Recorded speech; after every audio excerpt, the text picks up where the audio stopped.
महिलाओं को राजनीतिक रूप से सशक्त बनाने के लिए सरकार एक बड़ी पहल करने जा रही है। महिलाएं अब घर के किचन तक ही सीमित नहीं रहें बल्कि बाहर राजनीतिक प्रतिनिधित्व भी करें। इसको लेकर सरकार एक नारी शक्ति अधिनियम लेकर आई है, जिसके तहत महिलाओं को 33% राजनीतिक आरक्षण भी मिलेगा, जिसमें चाहे लोकसभा हो चाहे राज्य की विधानसभा हो, उसमें उनकी हिस्सेदारी रहेगी। भोपाल की महापौर हैं। खास बात यह है कि मध्य प्रदेश की राजधानी भोपाल से महापौर हैं और वो भी महिला हैं। घर की जिम्मेदारियों के साथ राजधानी जैसे भोपाल की जिम्मेदारी संभालती हैं मैम, और अब महिलाओं को सशक्त बनाने के लिए एक बड़ा काम सरकार करने जा रही है। कैसे देखते हैं इस पर? हमारे देश के यशस्वी प्रधानमंत्री नरेंद्र मोदी जी का भारत की आधी आबादी जिनको दर्द को माननीय प्रधानमंत्री जी ने पहचाना है।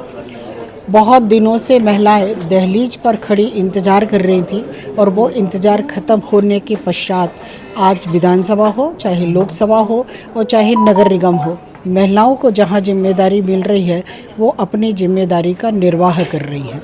आज हमारी बहनें चाहे प्रशासनिक अधिकारी भी हो, चाहे हमारी बहन किसी भी कुर्सी पर बैठी हो, अपने विभागों को पूरी जिम्मेदारी से निर्वाह कर रही है। घर की जिम्मेदारी को निभाना, बच्चों को देखना हो, चाहे ससुराल की जिम्मेदारी को समझना हो, और फिर उसके बाद में राजनीतिक क्षेत्र में आना हो, राजनीतिक बैठकें करना हो, और आप तो भोपाल नगर निगम की महापौर हैं, तो शहर के अलग अलग कामों को संभालना हो, अधिकारियों के साथ मिलना हो, कैसे मैनेज कर पाती हैं ये सब? आपने देखा होगा ये जो लिखा है नारी शक्ति, मतलब नारी में ही वो शक्ति है कि वो जिस जिम्मेदारी का निर्वाह करना चाहती है उस जिम्मेदारी का निर्वाह कुशलता पूर्वक कर रही है। महिलाएं दोहरी जिंदगी को जीती हैं।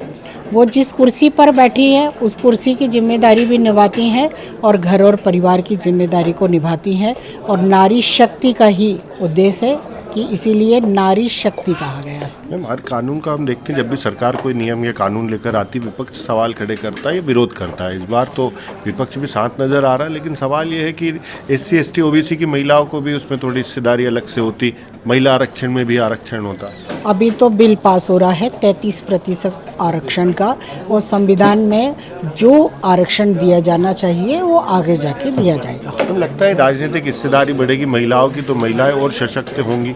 निश्चित ही महिलाओं की राजनीति में हिस्सेदारी बढ़ना भी चाहिए और बढ़ेंगी, और हमारी महिलाएं सशक्त होकर जिस कुर्सी पर बैठेंगी उस कुर्सी पर संचालन करेंगी। तो ये भोपाल महापौर है मालती राय। इनका कहना है कि महिलाओं को नारी शक्ति इसलिए कहा जाता है क्योंकि वो सभी तरह की जिम्मेदारियां आसानी से संभाल लेती हैं। अब देखना यही होगा कि 33% आरक्षण मिलने के बाद महिला कितनी सशक्त होंगी। TV9 मध्य प्रदेश छत्तीसगढ़ के लिए आमिर खान।